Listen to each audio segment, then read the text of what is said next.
आज फेरि top 5 love story मुभीहरूको list लिएर आएको। लिस्ट अति नै क्रेजी छ, ट्रस्ट मी।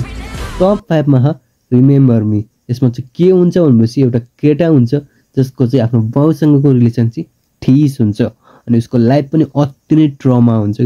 एक दिन चाहिँ त्यसको चाहिँ पुलिससँग लफडा पर्छ अनि त्यो पुलिसको चाहिँ एउटा दामी सुन्दर छोरी हुन्छ अनि त्यसले चाहिँ प्लान बनाउँछ कि त्यसको छोरीलाई पटाएर त्यसको बाउलाई चाहिँ टेन्सन दिन्छु, बदला लिउँछु भन्ने बेला प्लान बनाउँछ।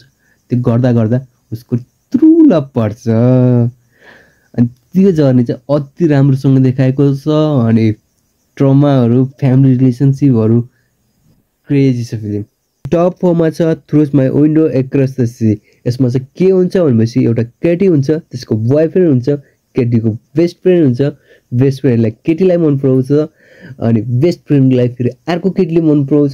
जस्ट ट्रायङ्गुलर लभ स्टोरी टाइपको छ अनि साइडमा फेरि अरू लभ स्टोरी पनि देखाइरहेको छ। जस्ट स्टोरी अति क्रेजी छ। यसमा चाहिँ के देखाइएको छ भनेपछि जस्ट 18+ सिनहरू चाहिँ क्रेजी तरिकाले देखाइएको छ र अति नै बोल्ड छ फिल्म। बच्चा बच्ची चाहिँ यो मुभीबाट टाढै बस्दा राम्रै। अनि यसमा चाहिँ एउटा क्रेजी डायलग थियो कि मलाई अति नै मन परेको थियो। जब जिन्दगीमा कुनै प्रब्लम आउँदैन नि तिमीले लिएको हरेक डिसिसन तिमीलाई सही लाग्छ क्या। जब जिन्दगीमा प्रब्लम आउन थाल्छ नि तिमीले लिएको हरेक डिसिसनमाथि तिमीलाई शङ्का लाग्न थाल्छ अरे कि डाउट आउन थाल्छ। अति क्रेजी होइन त्यो डायलग, मलाई अति नै मन परेको थियो। टप 3 मा छ लभ एट फर्स्ट साइट। यसमा चाहिँ के हुन्छ भनेपछि एउटा केटी हुन्छ जो चाहिँ 7 घन्टा प्लेनमा ट्राभल गरेर आफ्नो बाउको बिहेमा जाँदै हुन्छ। त्यही क्रममा चाहिँ एउटा केटासँग उसको लभ पर्छ। जब प्लेन ल्यान्ड हुन्छ नि न तिन दुईटासँग न एक अर्काको मोबाइल नम्बर हुन्छ, न इन्स्टा आइडी हुन्छ, न फेसबुक आइडी हुन्छ, न टिकटक आइडी हुन्छ। अनि तिनीहरूको भेट कसरी हुन्छ, लभ कसरी पर्छ, तिनीहरूको लभ सक्सेस हुन्छ कि हुँदैन, यति इन्ट्रेस्टिङ तरिकाले देखाएको छ। मजा चाहिँ आउँछ है फिल्म हेर्दा।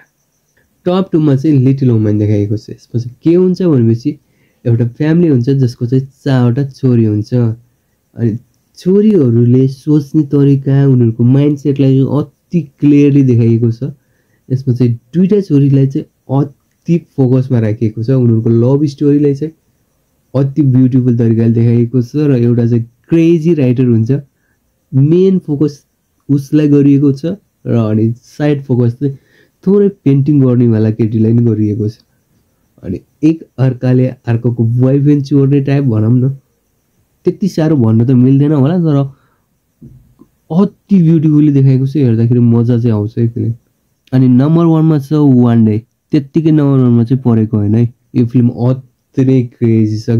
जस्ट स्टार्टिङ चाहिँ केटा र केटीको फ्रेन्डसिपबाट हुन्छ अनि केटाको गर्लफ्रेन्ड हुन्छ, फेरि ब्रेकअप हुन्छ, केटाको बिहे हुन्छ, बच्चा हुन्छ, डिभोर्स हुन्छ, यता फेरि केटीको फेरि बोयफ्रेन्ड हुन्छ, ब्रेकअप हुन्छ, फेरि बोयफ्रेन्ड हुन्छ।